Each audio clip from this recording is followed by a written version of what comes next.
कैसे हैं आप सभी? उम्मीद है अच्छे होंगे, अपना और अपनों का ख़्याल रख रहे होंगे। मैं हूँ तुलसी, आज मैं आपको एक ऐसा हादसा के बारे में बताती हूँ, जो मेरे साथ हुआ था। दरअसल युवाओं का प्रोग्राम था और साइकिल यात्रा निकलनी थी। जो भी सेंटर में जुड़े थे युवा या कुछ कुमार थे या कुछ जुड़े थे, जो माताओं के युवा लड़के थे, को स्कूल कॉलेज जाने वाले, वो साइकिल यात्रा में भाग ले सकते थे और ये साइकिल यात्रा जानी थी आपकी भोपाल से होते हुए ग्वालियर, छतरपुर, ये एमपी के जो भी एमपी के अंदर सेंटर थे, उनका चक्कर लगाते हुए जानी थी। तो भोपाल से ये यात्रा शुरू हुई थी और इस बीच जहाँ-जहाँ जो सेंटर रास्ते में पड़ रहे थे, वहाँ रुक रहे थे और वहाँ 1-2 दिन के रेस्ट करने के बाद, प्रोग्राम करने के बाद, नाश्ता पानी लेके ये युवा साइकिल चलाते आगे जा रहे थे। ये परमात्मा का संदेश दे रहे थे और ये बता रहे थे कि अगर युवा ठान ले तो क्या नहीं कर सकते हैं। युवा चाहे तो विश्व बंधुत्व की जो सपना है स्वर्ग लाने का दुनिया में, वो पूरा हो सकता है। तो इस तरीके का प्रोग्राम था ये और जगह-जगह चल रहा था। जब इनकी यात्रा चलते-चलते खुरई सेंटर पे आती है, तो मुझे याद है कि ये कम से कम 20-25 युवा थे, जो साइकिल यात्रा करते-करते यहाँ पहले वो बीना रुकते हैं, बीना के बाद फिर खुरई आते हैं। बीना में 1 दिन का प्रोग्राम होता है, इसके बाद खुरई आते हैं, खुरई में 1 दिन का प्रोग्राम होता है और इनके लिए खाना की ज़िम्मेवारी मेरी थी।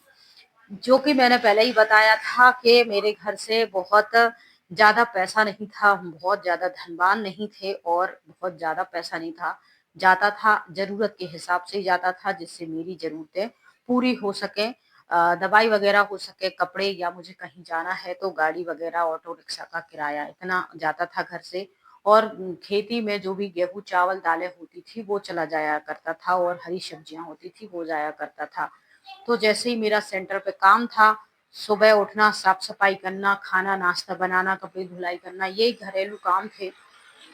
तो 20-25 युवा फिर इन प्रोग्राम को अटेंड करने के लिए आस-पास के सेंटरों की कुछ वरिष्ठ दीदियाँ भी आ जाया करती थी, तो ऐसे करके 50 लोग हो जाया करते थे। दीदी सेंटर की दीदी, आस-पास की सेंटर की दीदी, माताएँ, कुछ खास वीआईपी और कुछ वीआईपी लोग और ये 20-25 युवा जो साइकिल चलाते हुए आ रहे हैं, ये सब 50 लोग हो जाते थे और 50 लोगों के खाने की ज़िम्मेवारी मेरे ऊपर थी, यानी मुझे खाना बनाना था और ये खाना की सामग्री पहले ही सब क्लास में बता दिया गया था कि प्रोग्राम है, तो प्रोग्राम के लिए जिससे जो होता है तो प्रोग्राम के लिए जमा कर दीजिए। इससे आपका भाग बनेगा। तो किसी के यहाँ से तेल, गेहूँ, शक्कर, चावल बहुत भंडारा आ गया था, गैस की टंकियाँ रखी थी। आगे मंच बना था, सेंटर के आस-पास इतनी जगह नहीं थी कि पब्लिक आ सके, वीआईपी आ सके, मंच बन सके। तो मंच बना था और उस मंच पे प्रोग्राम होना था रात का। खाना शाम को 4 बजे से 5 बजे तक यात्रा थी, फिर 5 से 7 बजे तक प्रोग्राम था। उस बीच सुबह 10-11 बजे ही मैं चली गई थी, मंच के पीछे थोड़ा-सा पंडाल लगा था और वहाँ मैं खाना बना रही थी। गैस की टंकियाँ रखी थीं और इतना बड़ा भट्टा था, उस भट्टे पे मैं खाना, कुछ एक माताएँ थीं, सब्जियाँ काट गई थीं, कुछ आटा वगैरह गूँथ गई थीं और इन सब्जियों को मुझे छौंकना था। खीर, दाल, चावल ये सारी चीज़ें मुझे बनाना था।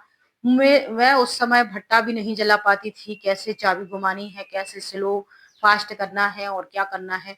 फिर भी हिम्मत जुटाई, ईश्वर को याद किया, आत्मविश्वास के साथ ये धीरे-धीरे करके जैसे प्रोग्राम शुरू हो गया था, सब छोड़-छोड़ के माताएँ, भाई-बहन जो भी थे सब जा चुके थे और मैं अकेली बच गई थी। इतनी जगह थी, टेंट भी थोड़ा-सा लगा हुआ था, 2 टंकियाँ रखी थी गैस की, भट्टा जल रहा था, मैंने चालू करा और फिर मैं उस पे सब्जियाँ बनाने लगी, तो सब्जी बन गई थी, खीर बन गई थी, ये सारी चीज़ें बन गईं और इसके बाद फिर पता नहीं कैसे टंकी जो थी, आग लग चुकी थी उसमें। अब प्रोग्राम मंच पे चल रहा है, मैं अगर चिल्ला भी रही हूँ कि आग लग गई है, तो मेरी आवाज़ सुनने वाला कोई आस-पास नहीं था। मंच पे दीदी को कोई मतलब नहीं था, उनको तो बस 8 बजे खाना चाहिए था, पूरा बना, जिसमें खीर-पूड़ी थी, दाल-चावल थे, सूखी सब्जी, गीली सब्जी थी और ये 2-4 आइटम थे। कुछ सूखी मिठाइयाँ वगैरह पहले ही हम बना चुके थे, बूंदी, बर्फी वगैरह। तो ऐसे 8-10 आइटम थे, जो रेडी चाहिए थे। 8 बजे, 7 बजे तक प्रोग्राम था, मंच पे फिर सामान समेट के जो सी आएँगे। तो आग लगी थी और मैं थोड़ा-सा पहले घबराई, फिर मैंने सोचा कि मेरा कुछ दिमाग नहीं चल रहा था कि उसमें पानी डालना है कि कपड़ा डालना है कि क्या करना है। गैस सिलेंडर में आग लगी है गैस रिसाव की वजह से, और मैं क्या करूँ इस समय? तो मुझे कुछ समझ में नहीं आया और फिर मैं ज़ोर-ज़ोर से चीखने लगी कि आग लग गई, आग लग गई। तो बहुत ही डरावना वो सीन था मेरी ज़िंदगी का, और बहुत ही ज़्यादा मुझे दुःख पहुँचा था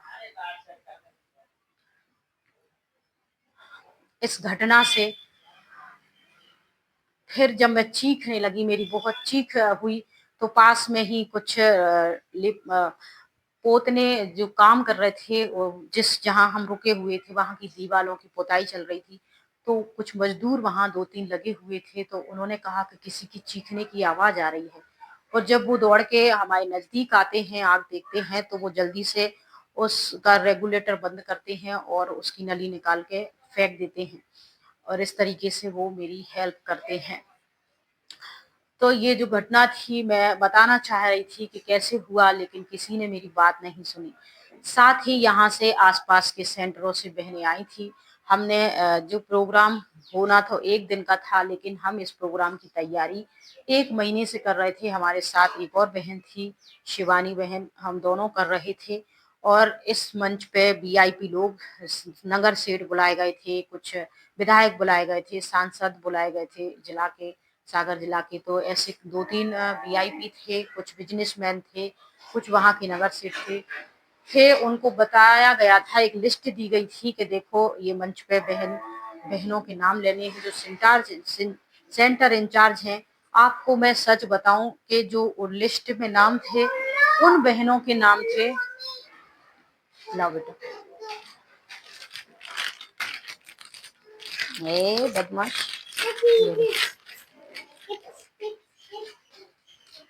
उन बहनों के नाम थे जो दूर-दूर तक हमारे सेंटर से ज़्यादा कोई कनेक्शन नहीं था, हमारे आस-पास के सेंटर की नहीं थी, इंचार्ज नहीं थी। उन कन्याओं के नाम थे जो दूर-दराज इनकी फ्रेंड सहेलियों के थे, और हम छोटी बहनों को ना किसी से मिलवाया, ना परिचित करवाया, ना एक लेन-देन। तो हम नाम-शान के पीछे नहीं जा रहे हैं, लेकिन 1 महीने से हम जो तैयारी कर रहे थे, रात-दिन लगे हुए थे। इसके बाद तो हम जैसे टूट से गए थे। सुबह रात तक खाना बनाया, अब हमारी आप बीती हमने बता भी नहीं पाई दीदी को या किसी को, ना कोई सुनने वाला था कि क्या होने वाला था। लेकिन चलो भगवान का नाम लेके आत्मविश्वास के साथ कर रहे थे, तो ये तो हो गया। रात के 8 बजे 11 बज चुकी थी, खाना खा के सब लोग आराम करने लगे। इसके बाद फिर वो लोग चले गए आराम करके, और हम सोने ही गए। हमारे लिए सोने के लिए कमरे भी नहीं, बिस्तर वगैरह भी नहीं, टेंट के कुछ गद्दे पड़े थे, वहां बैठे बातें कर रहे थे, लेटे ही थे कि कोई अचानक आया और कहता है इनको 4 बजे निकलना है, तो उठो समोसा जलेबी की तैयारी करो और इनको 20-25 लोगों के लिए नाश्ता बना के पैक करो। तो आप लोगों को सही बता रहे हैं, हम उठते हैं 2 बजे, 1 बजे ही उठ जाते हैं, आलू बॉयल करते हैं, मैदा लगाते हैं, समोसा जलेबी की तैयारी करते हैं, 4 बजे तक रेडी करके इतने लोगों को नाश्ता बना के देते, वो अपनी साइकिल उठा के युवा चले जाते हैं अगले सेंटर के लिए, और हम यहाँ कुछ बच जाते हैं। तो दीदी जो होती है शिवानी दीदी, कठारी के गांव से कुछ माताएं आई थी। सुबह वो लोग उठती हैं और थोड़ा नाश्ता बच जाता है कि चलो सुबह मुंह हाथ धुलाई करके नाश्ता वगैरह हम कर लेंगे। लेकिन दीदी वो सारा नाश्ता जो भी था बनाया था, बचने नहीं दिया कुछ भी खाने के लिए, पूरा माताओं को पैक करके उनको भेज दिया। तो ये स्थिति थी। फ्री के मजदूर लगे रहो, परेशान होते रहो, भगवान को याद। अब भगवान की याद तो आप घर में रह के कर सकते हो, है फ्री जो बनना है कहीं भी दुनिया में। जो इंसान बिजनेस कर रहा है, ड्यूटी कर रहा है, सर्विस कर रहा है, जो कहीं भी दुनिया के कोने में है, उसने 7 डेज का कोर्स कर लिया है, अब उसको ईश्वर को याद करना है, तो वो जहाँ है, जैसा है, जो भी खा रहा पी रहा है, अपने संबंध संपर्क में जैसे भी है, सब कुछ करते हुए ईश्वर को आसानी से याद कर लेता है। कोई भी बड़ी बात नहीं थी। और ये बात हमें फिर धीरे धीरे समझ में आ गई थी। ये तो कुछ एक किस्से हैं जो मैं आप लोगों के साथ शेयर कर रही हूँ। बाकी जो स्थितियां वहां की हैं वो तो बहुत ही दयनीय हैं, खास करके उन बहनों के लिए। बहुत सी बहनें आ जाती कमेंट करने के लिए कि देखो हम तो बहुत, वेद भैया इतने